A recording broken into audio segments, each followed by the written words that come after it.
Bueno, acá lo interesante es que el experimento va a variar. Para para la primera prueba, el experimento se hace solo con una rendija. La otra está bloqueada. Entonces en la pantalla van saliendo los puntos. El átomo viene, pasa por esta rendija y sale y pegan los puntos acá. Y van siendo más o menos dispersos, pero están relativamente enfrente de la rendija. Cuando se cierra esta rendija y los átomos pasan por la otra, entonces los átomos vienen y golpean la pantalla por aquí, un poco dispersos, pero se puede ver por qué rendija pasaron.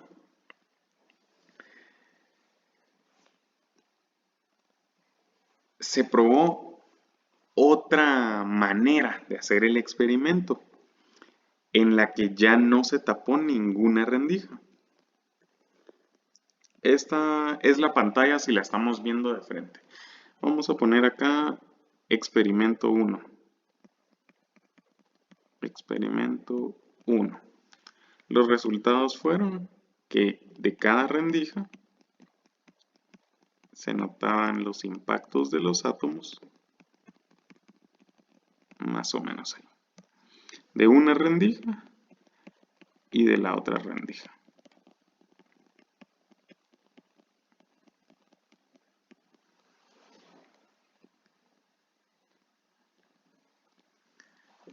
Ahora, con la otra manera de hacer el experimento, le vamos a poner experimento 2, se abrieron las dos rendijas. ¿Y qué pasó cuando se abrieron las dos? Lo que se empezó a ver fue que se concentraban los puntos en el centro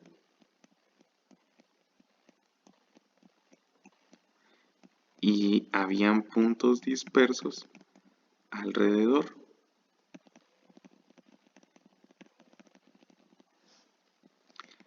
Cada punto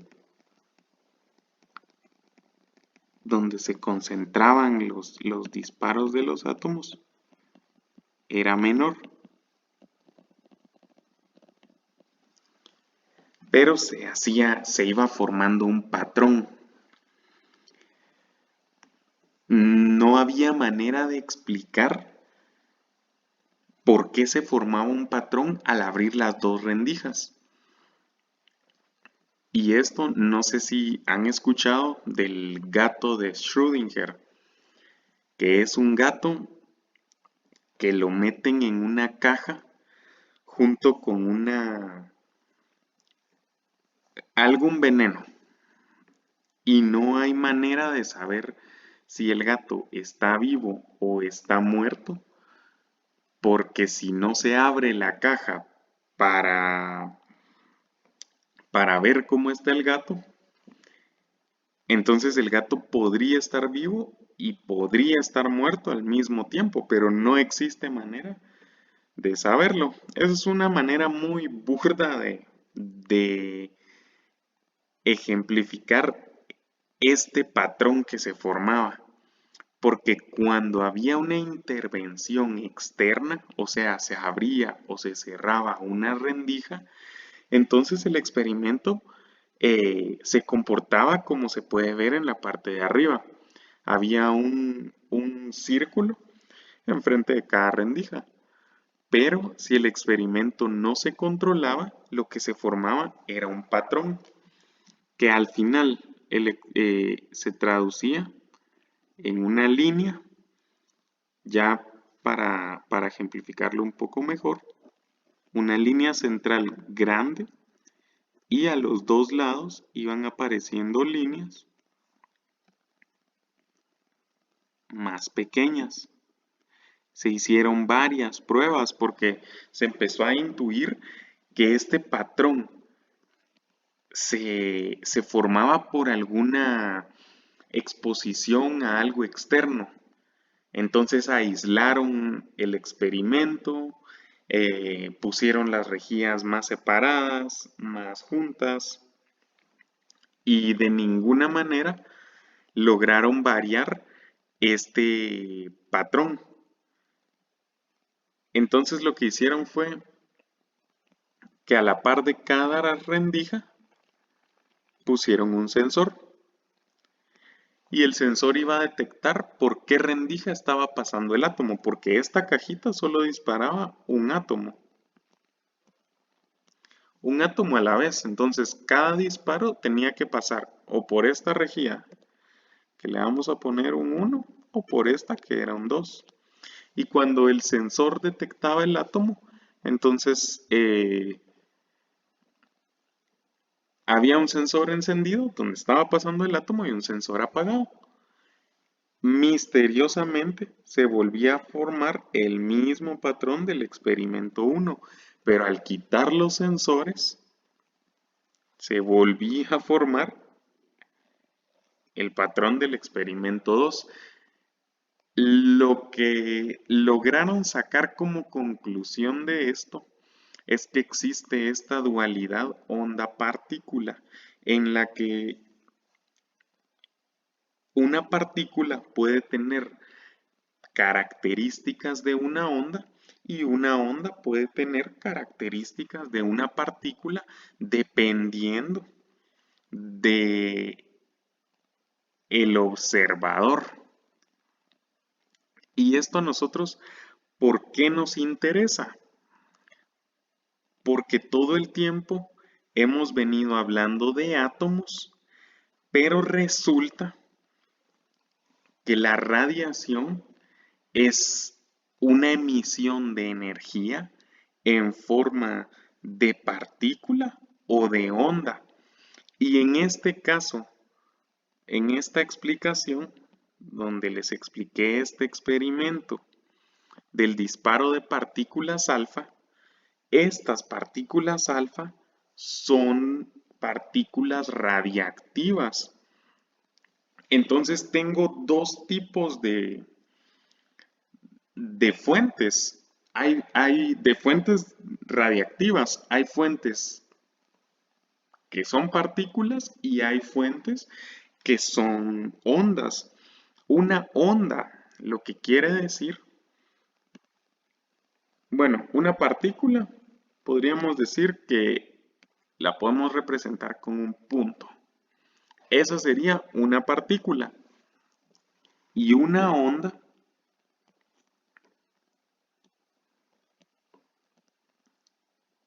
sería esto. Podemos ver aquí claramente que hay una diferencia entre una onda y una partícula.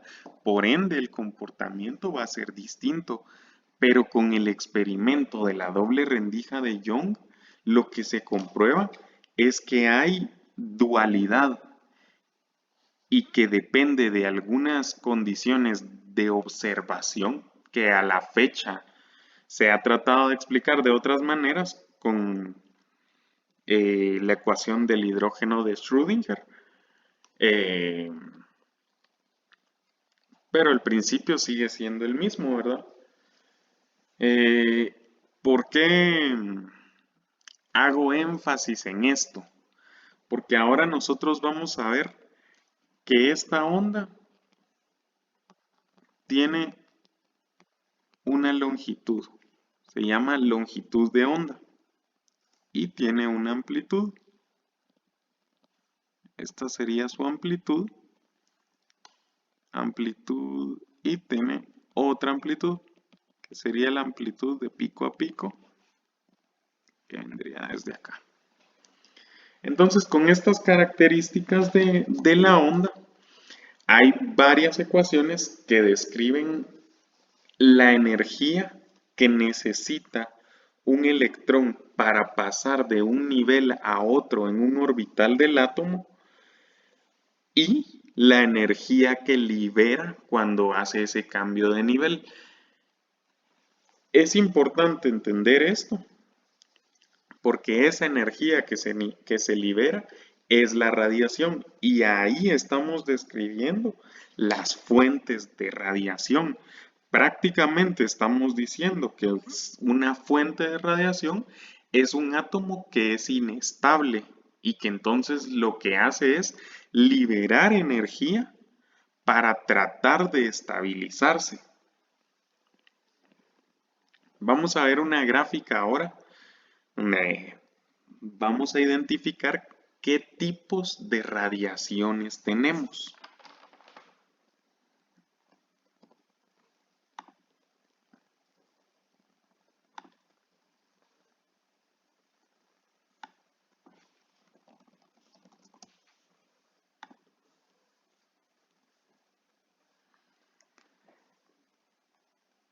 Este es el espectro electromagnético.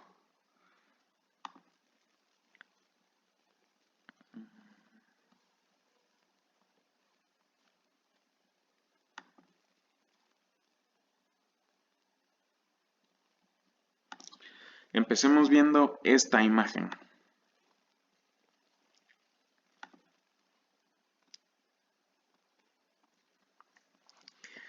Si ustedes se dan cuenta, en la parte superior, lo que hay dibujado es una onda.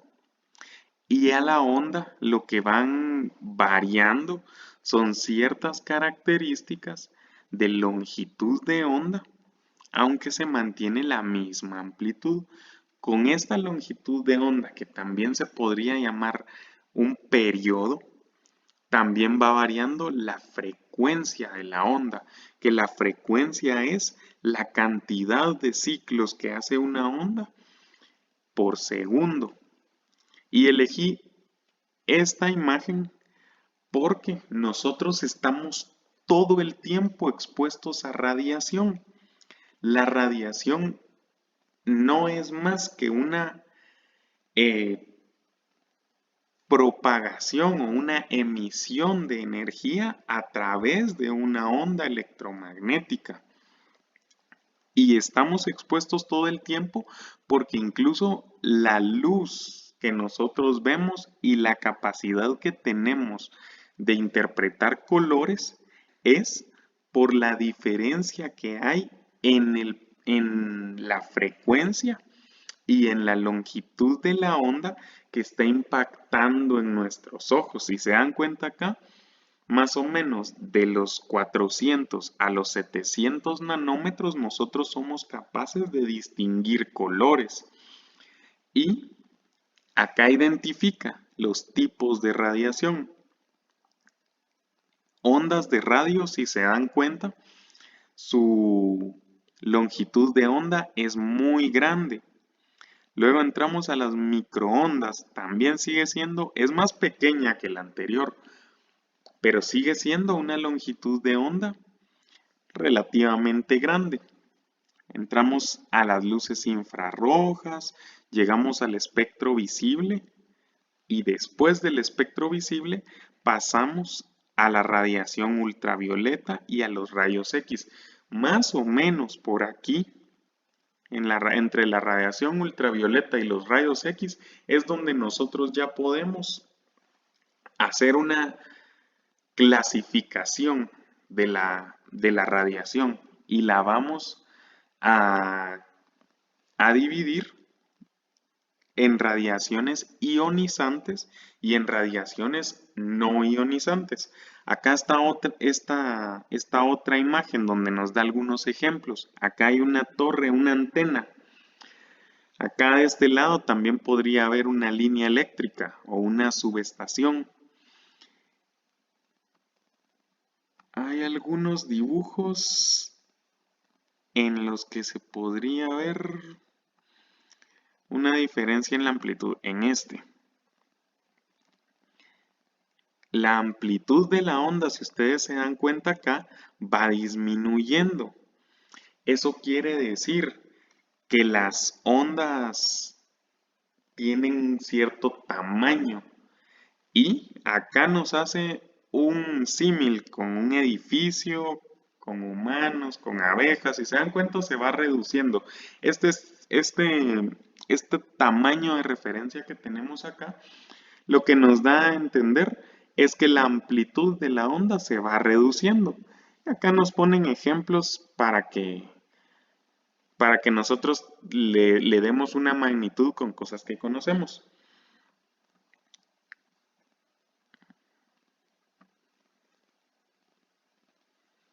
Acá podemos ver el espectro electromagnético y las fuentes de radiación. Y acá está cabal la división entre radiación ionizante y la radiación no ionizante. ¿Por qué me interesa que ustedes vean estas gráficas? Esta está muy buena porque tiene acá líneas eléctricas, torres de radio AM, torres de radio FM, teléfonos móviles, hornos microondas y nos relaciona con la longitud de onda y la amplitud de la onda y nos la caracteriza con una radiación no ionizante. A veces existen muchos paradigmas de que estar cerca de una subestación o de un microondas nos puede hacer algún tipo de daño, pero no es así. Una explicación sencilla sería que la amplitud de la onda que emiten este tipo de equipos es demasiado grande y es tan grande comparada con nuestros átomos, con nuestros cuerpos, no es capaz de interactuar. Si nosotros fuéramos más grandes, entonces nos podrían hacer algún tipo de daño, pero por nuestro tamaño en comparación con la amplitud de las ondas de estos equipos, no somos capaces de interactuar con ellas. En este punto donde ya empieza la radiación ionizante, si se dan cuenta, acá la referencia de tamaño que nos ponen es el ADN y es justamente porque en esta amplitud y longitud de onda nosotros ya somos capaces de interactuar con la onda electromagnética y entonces si ya podríamos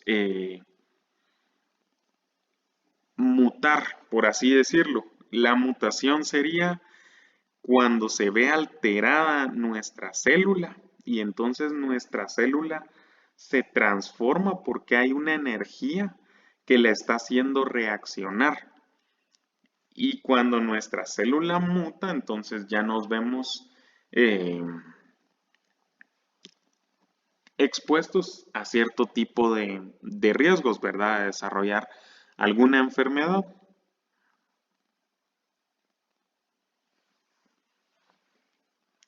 Bueno, ahora veamos, si se dan cuenta, hemos cubierto ya los tipos de fuentes que hay. El aporte a la dosis vamos a ver que es un parámetro que nos da la Organización Internacional de la Energía Atómica. La utilización de las fuentes de radiación ionizante en la medicina, en la industria, en la agricultura, docencia y en la investigación. Vamos a ver algunos ejemplos más adelante. Ya hicimos la categorización de las fuentes y vamos a ver algunos ejemplos de tipos de equipos y fuentes de diferentes prácticas. Entonces, ¿qué es una fuente? Una fuente es cualquier elemento que pueda causar exposición a las radiaciones, por ejemplo, por emisión de radiación ionizante o de materiales o sustancias radiactivas y que pueda tratarse como un todo a efecto de la protección y seguridad tecnológica. Aquí creo que es radiológica. Esto quiere decir que nosotros podemos estar expuestos a elementos que estén compuestos por átomos inestables que estén emitiendo energía y que esa energía, por sus características físicas y por la dualidad onda-partícula, puedan interactuar con nuestras células y hacernos algún tipo de daño. Incluye fuentes naturales y artificiales. Ejemplos: materiales que emiten radón, planta de irradiación, equipos de rayos X de uso médico y central nuclear. Eh, Aquí nos da otra manera de categorizar las fuentes que nosotros tenemos. La primera división que nosotros hicimos fue entre fuentes de características particulares, o sea, de partícula, y fuentes de características de ondas electromagnéticas. Acá, en naturales y artificiales, en naturales nosotros podemos encontrar fuentes cósmicas, como podrían ser el Sol, las estrellas o cualquier tipo de elemento que venga del espacio exterior. También podemos encontrar radiaciones naturales terrestres que están en el suelo, que están en nuestro entorno, como podría ser un isótopo de potasio 40, uranio 238, el radón. Estos isótopos son átomos a los que se les ha hecho alguna modificación en el núcleo y generalmente es alterando, ya sea añadiendo o quitando neutrones del núcleo, y entonces el átomo es inestable. Como ya hemos venido diciendo, esa inestabilidad hace que el átomo absorba o emita energía y eso podría ser perjudicial para nosotros. En el caso del radón se da del suelo en forma de gas y se da por el calor. A veces cuando nosotros nos subimos al carro sentimos algún tipo de olor, como que si hubiera algo encerrado allá dentro del carro, y es recomendable bajar los vidrios porque generalmente lo que se acumula ahí es radón y es una fuente radiactiva natural. De hecho, es la segunda causa de cáncer de pulmones más común después del tabaco. Además, en fuentes naturales también podemos encontrar en los alimentos. Los moluscos y los pescados a veces tienen pequeñas cantidades de plomo, de polonio. En algún isótopo es plomo 210 o polonio 210, que la radiación nosotros no podemos eh, evacuarla. Entonces nosotros la acumulamos a lo largo de nuestra vida. Y en algunos alimentos está presente, incluso en los plátanos. También hay sensores incluso que detectan la radiación que hay en los plátanos. Y también tenemos fuentes artificiales que acá nos da ejemplos, equipos de rayos X, centrales nucleares. Los rayos X lo que generan es una radiación en forma de onda que todos creo que hemos estado o hemos visto cómo saca una placa de rayos X, cómo le sacan a uno una placa de rayos X cuando uno se lastima. Y es porque son ondas que son capaces de interactuar con nuestro cuerpo y de la capacidad que tienen de atravesarlo. Las partículas que nos atraviesan impactan con menos fuerza en la placa que ellos tienen, en la pantalla, digamos, la foto que nos van a sacar, donde pegan todas las partículas se mira negro y donde pegan menos partículas se va formando la imagen de nuestros huesos. En las centrales nucleares hay centrales que son de fisión, que es separar los núcleos de los átomos, y entonces en esa separación se libera energía, y hay centrales que son de fusión. La idea de liberar energía en este proceso de fisión es generar a partir de esa energía nuclear energía eléctrica. Eh, y también hay centrales de fusión que lo que hacen es unir núcleos de átomos o agregarles neutrones a los núcleos de algunos átomos y de esta manera se absorbe o se libera energía. La principal fuente de fusión de átomos es el Sol, porque el Sol con las ondas electromagnéticas que emite tiene la capacidad de convertir átomos de hidrógeno en átomos de helio. Y en ese momento eh, hay un estado de cambio de nivel energético que nos puede ocasionar algún tipo de daño. Y también como fuentes artificiales hay usos industriales como podrían ser la fabricación de vidrio, soldaduras. En el caso de las soldaduras, lo que se hace es que se toman radiografías a digamos que a los tubos que se han soldado, y en la radiografía se pueden ver algunas fisuras. Eh, en equipo médico para la esterilización. De hecho, no solo la esterilización de objetos, sino la inocuidad de los alimentos. Porque la radiación es capaz de romper algunos enlaces a nivel atómico y, y le da ciertas características de inocuidad a los alimentos. Acá nos habla también que podemos encontrar fuentes selladas, que es material radiactivo que está permanentemente sellado en una cápsula o fuertemente consolidado en forma sólida. Prácticamente nos está diciendo que es algún tipo de material que está forrado, que está recubierto de alguna capa para reducir su nivel de irradiación y que sea un poco más seguro de manipular.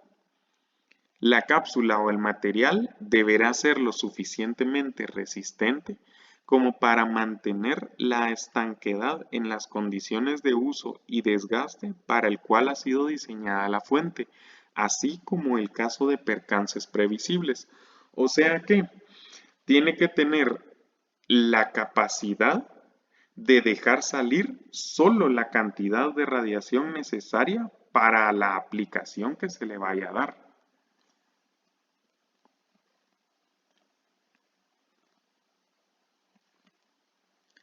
Y hay fuentes no selladas, en las que es necesario manipular elementos radiactivos directamente, y acá se puede ver que las personas que hacen este tipo de maniobras tienen que usar eh, todo un equipo de protección personal. Acá nos habla de irradiación externa y contaminación. Creo que ya lo había mencionado, pero lo lo vuelvo a repetir. Es diferente la irradiación externa a la contaminación. Puede haber una fuente que esté irradiando energía, pero eso no significa que nosotros la estemos absorbiendo. Esa sería una irradiación externa. Podría ser que nosotros estemos lejos de la fuente o que estemos poco tiempo o que tengamos el equipo de protección personal que nos aísle de la fuente, o que la fuente esté sellada y no irradie una cantidad que nos afecte.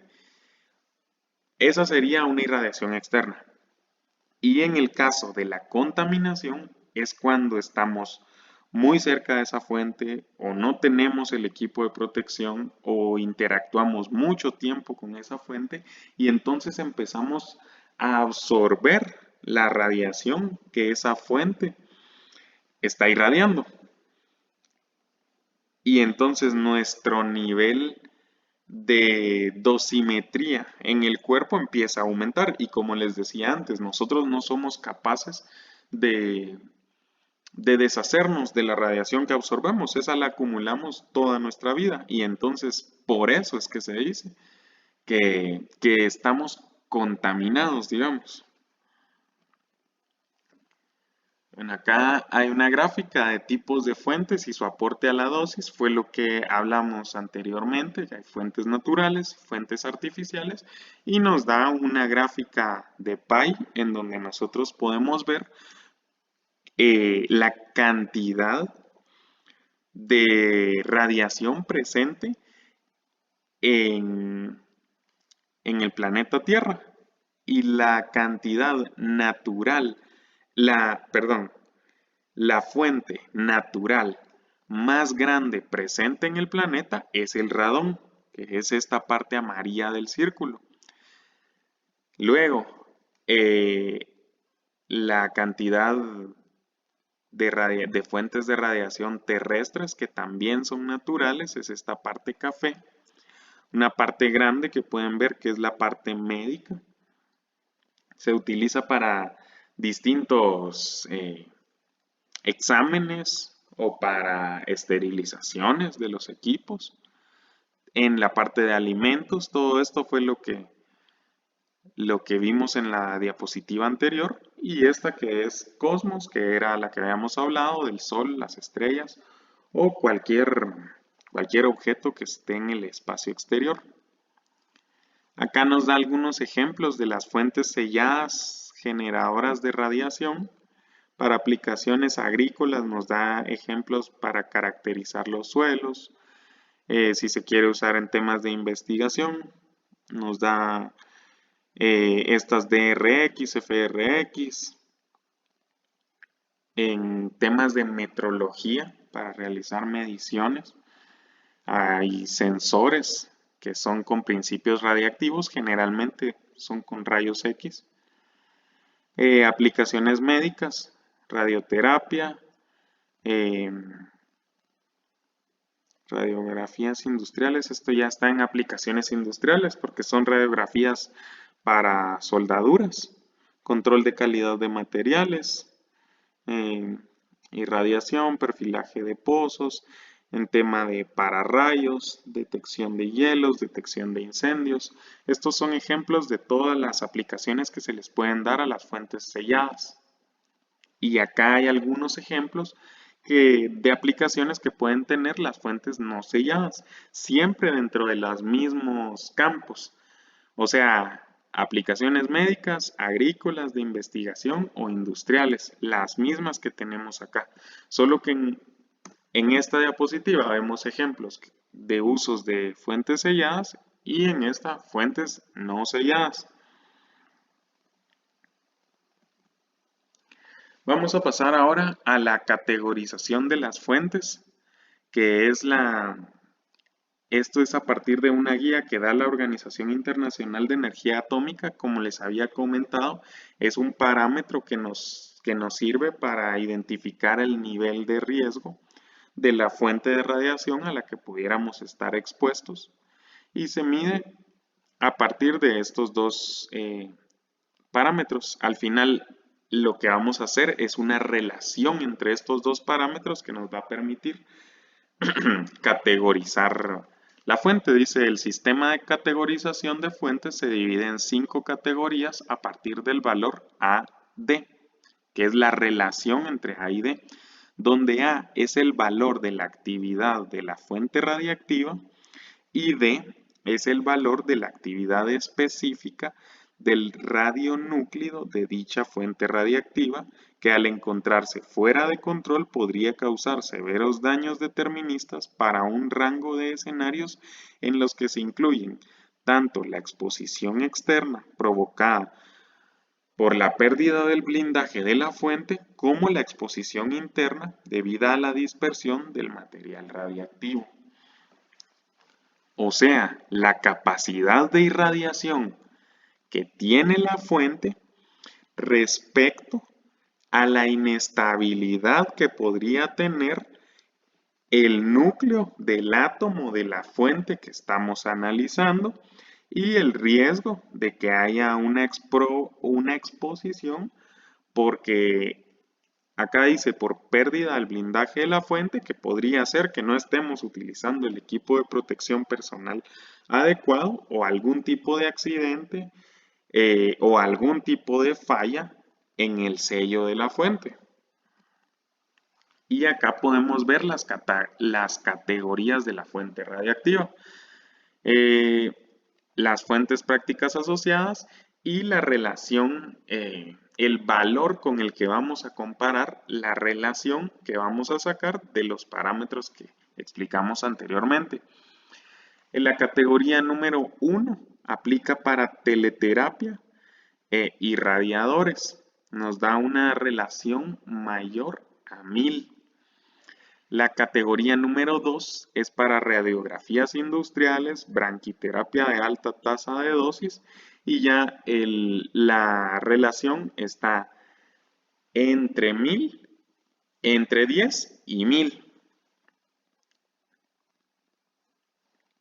La categoría número 3 es para medidores nucleares fijos con fuentes de alta actividad y perfilaje de pozos. Ya nos da otro intervalo para nuestra relación.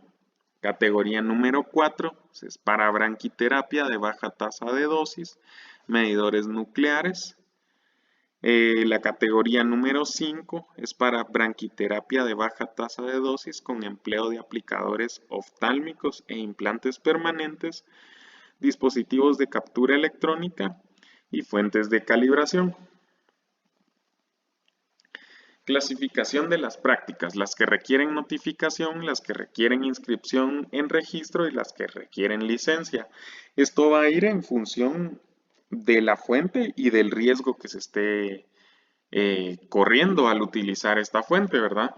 En el caso de la notificación, sería notificar a la persona que esté a cargo del trabajo que se va a hacer uso de una fuente radiactiva, las que requieren inscripción en registro, es un nivel más alto de control y las que requieren licencia. Acá tenemos una breve descripción de cada una. Notificación, acto de informar a la autoridad reguladora la intención de dar comienzo a una práctica o bien la forma más simple de control. Inscripción en registro, es la forma más simple de autorización. Es un trámite adecuado para prácticas en las que las operaciones varían poco. La seguridad puede garantizarse gracias al diseño, los procedimientos son de fácil aplicación, la instrucción mínima y existe un historial con escasos problemas de seguridad en operaciones. Y por último, las que requieren licencia, que es la forma superior de autorización. Los riesgos individuales y para el medio ambiente pueden ser considerables y por ello es necesaria una evaluación de la seguridad. Aquí hay algunos ejemplos de prácticas que requieren licencia, como sería el acondicionamiento, tratamiento, almacenamiento prolongado y la disposición final de los desechos radiactivos y fuentes selladas en desuso. Eso quiere decir que cuando la vida útil de nuestra fuente radiactiva para nuestro proceso termina y nosotros la desechamos, nosotros no la podemos tirar a la basura como un desecho más. Nosotros necesitamos una licencia para acondicionar, tratar y almacenar este tipo de desechos. ¿Por qué? Porque podrían hacerle daño a alguien si nosotros las desechamos como basura normal. Otra práctica que requiere licencias, producción de radioisótopos, diseño y fabricación de fuentes, irradiadores industriales y de investigación, radiografía industrial, perfilaje de pozos, medidores nucleares móviles, medidores nucleares fijos con fuentes de las categorías 1, 2 y 3 de las que vimos anteriormente, y también para radioterapia. Acá hay otro tipo de ejemplos y ejemplos que requieren inscripción en registro, medidores nucleares fijos con fuentes en las categorías 4 y 5, medicina nuclear, montaje, distribución y desmontaje de artículos de consumo con pequeñas cantidades de materiales radiactivos, empleo de equipos de rayos X fijos y móviles, empleo de fuentes selladas y no selladas de categoría 4. Esto es importante, la empleo de equipo de rayos X fijos y móviles, porque esos son bastante comunes para hacer mediciones. Podría ser mediciones de densidad o mediciones de nivel, pero generalmente hay muchos sensores que utilizan rayos X y prácticas que requieren solo notificación. Empleo de fuentes selladas y no selladas con actividades superiores a los niveles de exención e inferiores a la correspondiente a la categoría 5 y empleo de equipo de rayos X de bajo voltaje y corriente, por ejemplo, espectrofotómetros de rayos X es posible, rayos X control de bultos. Prácticamente son sensores los que nos está diciendo acá y es importante que nos demos cuenta que los equipos de rayos X se encuentran en, en categorías de autorización sencillas, como son la inscripción en registro y la notificación. Y acá hay algunos ejemplos. Acá podemos ver cómo trabajan el personal que va a manipular fuentes que no están selladas. Ven a través de un vidrio que tiene ciertas características especiales. Debe ser una pared gruesa, con ciertas características de grosor o tener algún recubrimiento de plomo para que la radiación que estén emitiendo esas fuentes no vaya a afectar a quien esté operando el equipo. Gammagrafía industrial, acá hay algunos ejemplos de equipos y si se dan cuenta están identificados con este símbolo que es un círculo amarillo con estos con estos semitriángulos negros que identifica que el equipo eh, o es una fuente natural de radiación o al encenderse podría volverse una fuente de radiación. Equipos de rayos X, equipos de radiografía industrial, equipos de radiografía industrial de rayos X.